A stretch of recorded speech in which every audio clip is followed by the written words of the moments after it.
Salut à tous, je vous fais une petite vidéo suivie, cette fois-ci des Camponotus sanctus, vous les avez vus, effectivement.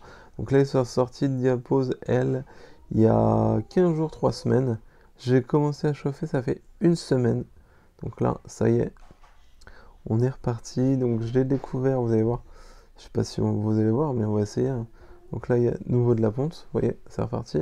Avec des larves, c'est surtout une grappe de larves là. Et j'ai vu de beaux médias. Les majors ont l'air d'être assez longs sur cette espèce. Donc là, vous voyez, un beau média, c'est même pas un major. Ça reste du média là pour le coup. Ou les. Non, pas tête carrée. Donc c'est forcément un média. Les majors vont arriver, je pense, tôt ou tard. Mais c'est quand même long, hein, comparé à Maculatus où dès la cinquantaine d'ouvrières, bim, vous avez un major qui pointe le bout de son nez. Là, vous avez pas encore de major, mais de jolis médias avec une belle coloration.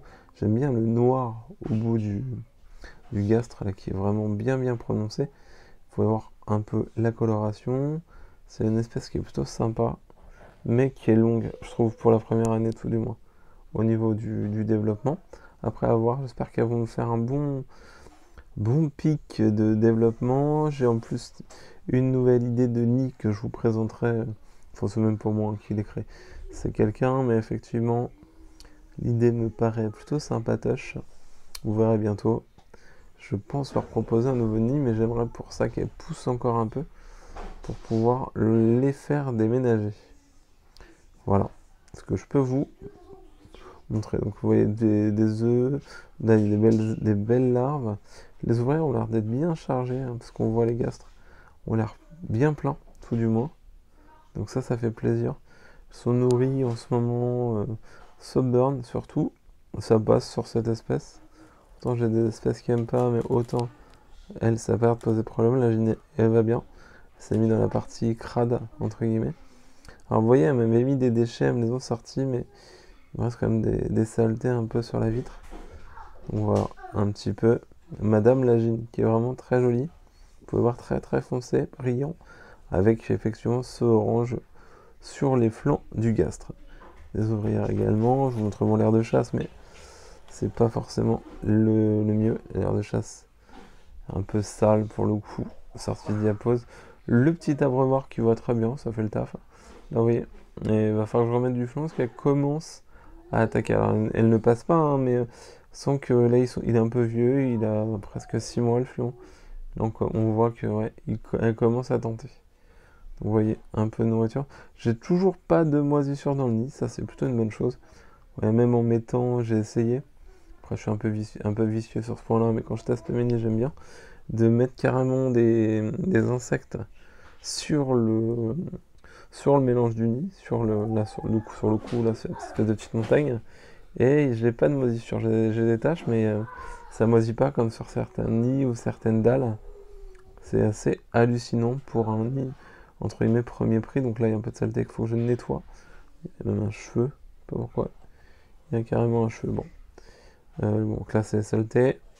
La plante, la pauvre plante, elles lui ont fait un peu la misère, hein, parce que elles ont carrément retiré le substrat, elles ont creusé et viré le substrat. Donc là, elle se retrouve un peu à nu. Pour le moment, elle n'a pas l'air de trop souffrir.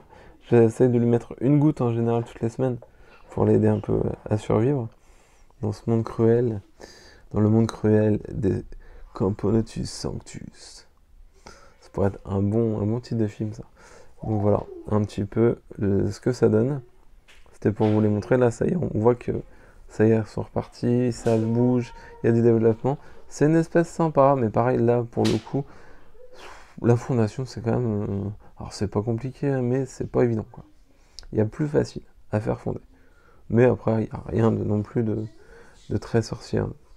Je pense que tout le monde avec un peu d'expérience pourrait faire fonder Fonctus, même avec même un débutant, je pense, peu futé pourrait le faire. Mais ça peut être compliqué. Effectivement, c'est pour ça que c'est une espèce que je ne conseillerais pas en première espèce, du moins en ginseng. Après, en fondation, ça peut se faire. Ça peut se faire sans problème.